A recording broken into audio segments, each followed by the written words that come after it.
Pag-abot program ng DSWD at ang 1,000 pesos na pension sa mga indigent senior citizens. Ating alamin kasama si Department of Social Welfare and Development Assistant Secretary Irene Dumlao.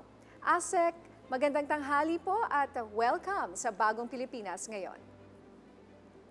Magandang tanghali, Ms. Nina. Magandang tanghali din, Yusek Marge, and magandang tanghali din po sa lahat ng sumusubaybay ng inyong pong programa. Maraming salamat sa pag-imbita sa Department of Social Welfare and Development.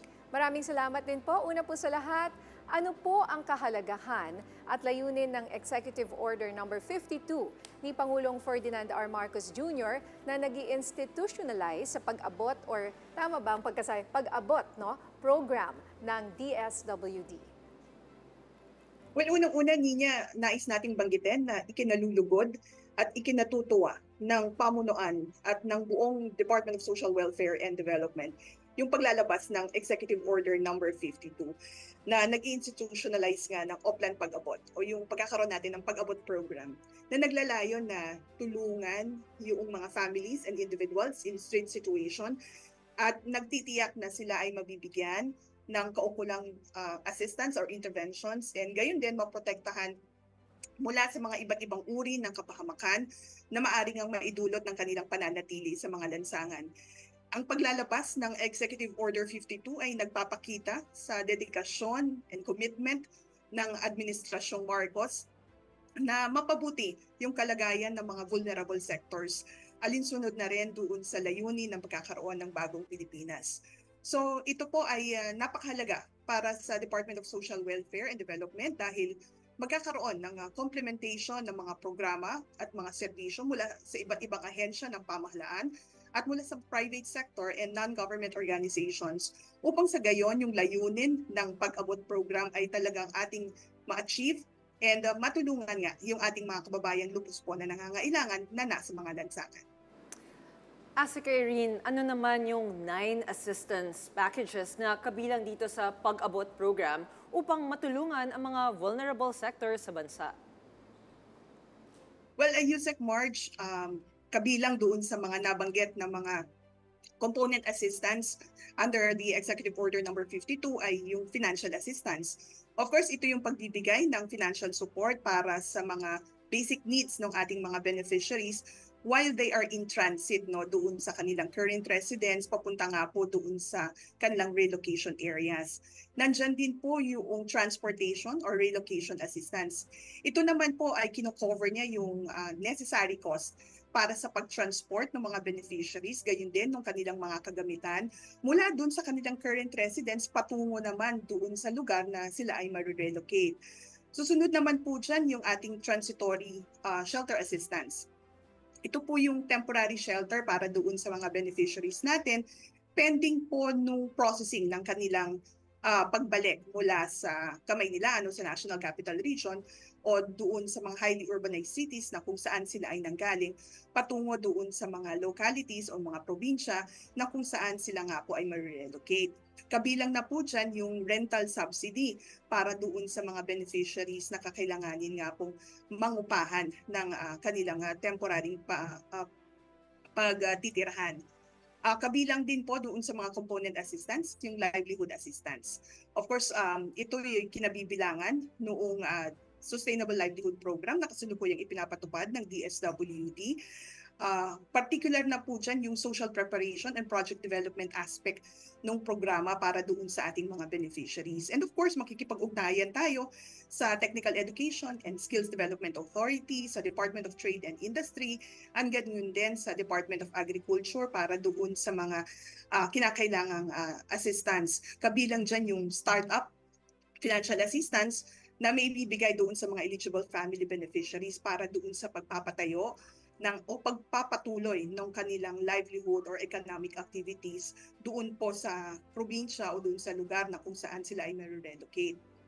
Kasama rin po dyan yung employment assistance. So kung ang beneficiary po natin ay hindi naman po magkakaroon ng micro-enterprise o maliit na negosyo at sila naman po ay tutulungan natin para magkaroon ng empleyo. So si DSWD ay magbibigay ng necessary assistance that will cover yung kanilang pre-employment requirements.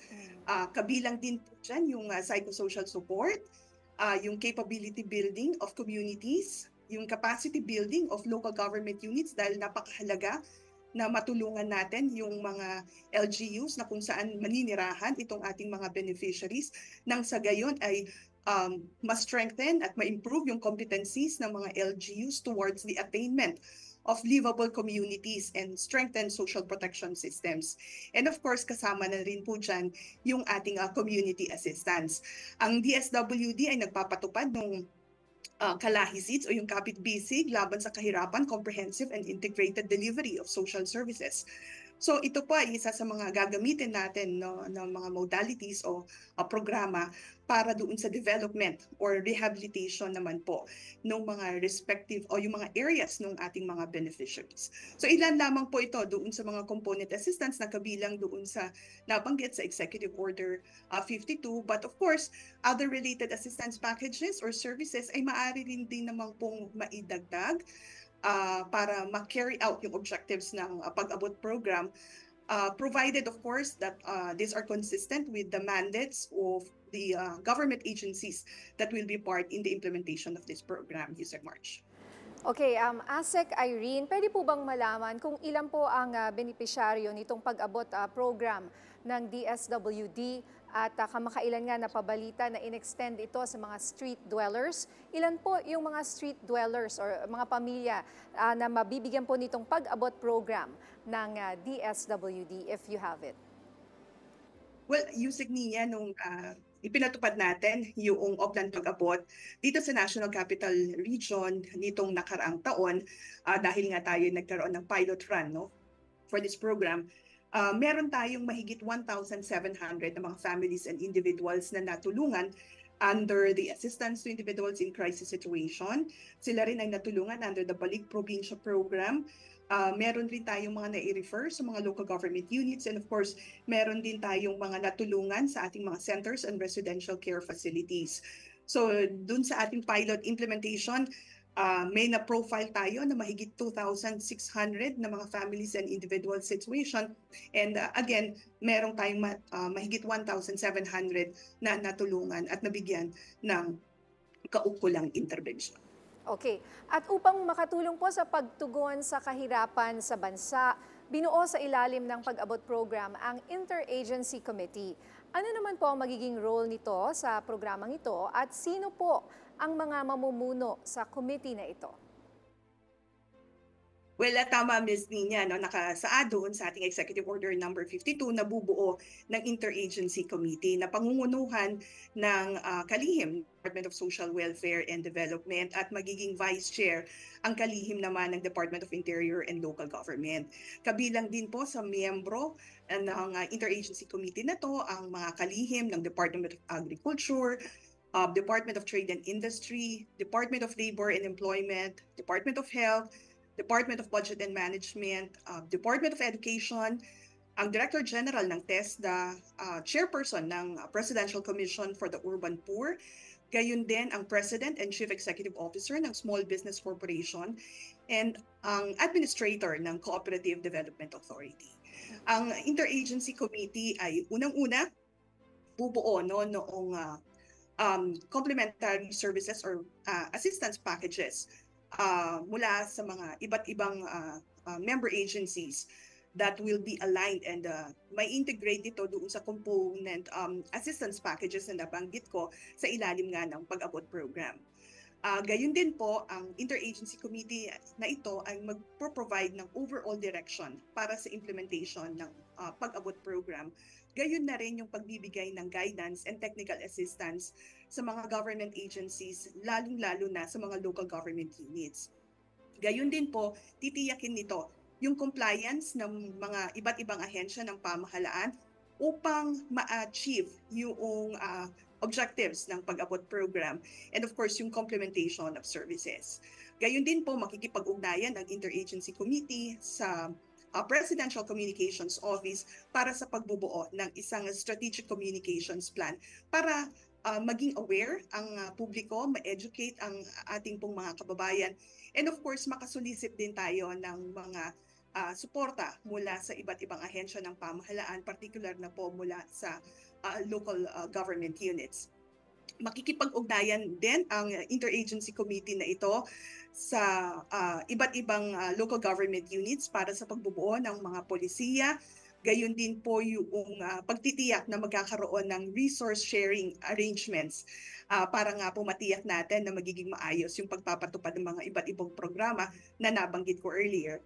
And of course, the interagency committee will ensure na magkakaroon din ng iba't ibang forms of assistance and support from government agencies, instrumentalities, government-owned and controlled corporations, mga state universities and colleges, gayon din mula sa private sector para nga gaya ng nabanggit ko na yung pag-attain o pag-achieve ng objectives ng pag-abot program. ASEC Irene, usually po, isa po sa challenges ay ang information dissemination. Ano po ang inyong magiging hakbang at sino po ang inyong katuwang upang makabuo ng strategic communication plan para po mapalawak pa ang kaalaman ng ating mga kababayan sa programang ito? Yes, Yusek March, of course, we recognize the importance of communications and informing the general public regarding nga yung mga programa ng ating pamahalaan. Kung kaya kanina nabanggit ko, the Interagency Committee will be coordinating with the Presidential Communications Office. Makikipagtulungan po tayo sa ahensya na ito para sa pagbubuo ng isang strategic communications plan. Again, para ma-educate natin yung ating pong mga kababayan, ma-inform po natin sila tungkol dito sa programa at objectives ng pag-abot program at nang sa gayon ay makapag-solicit tayo o makakuha tayo ng suporta para matiyak natin yung maayos na pagpapatupad ng programa and of course the attainment of its overall objectives. Okay, ASEC Irene, saan naman po kukunin ang pondo para sa pag-abot program? Magkakaroon din po ba ng coordination sa mga private sector para po sa proyektong ito? Tama po, Ms. Nina. Of course, makikipag-coordinate ang Interagency Committee sa iba't ibang ahensya nga po ng pamahalaan, gayon din doon sa mga iba't ibang instrumentalities and of course the private sector para nga sa resource mobilization or resource sharing arrangements gaya ng nabanggit ko kanina.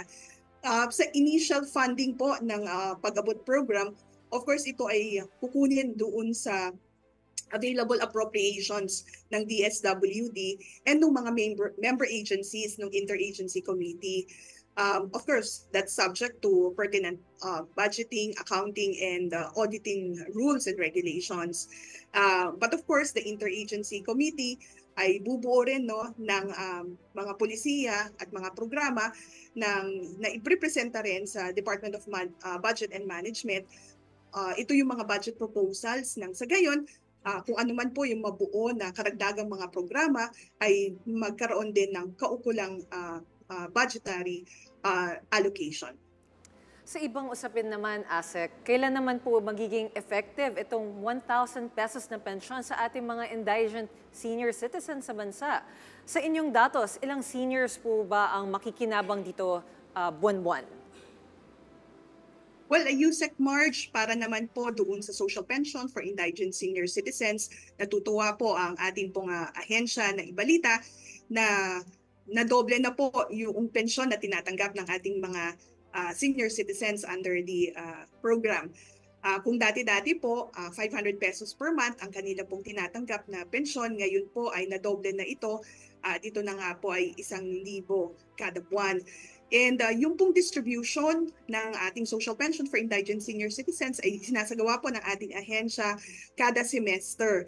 So, i-expect po ng ating pong mga beneficiaries, ng ating mga kababayan, na ito pong halagan na 6,000 pesos, that's equivalent to 1,000 for 6 months, ay kanila pong matatanggap within the semester. So isinasaayos na po ng ating ahensya, ng ating mga field offices, yung pong kinakailangang mga dokumento and yung schedule para sa distribution. So again, Ang ating pong ahensya ay makikipag-ugnayan sa mga local government units para doon sa kaukulang announcement.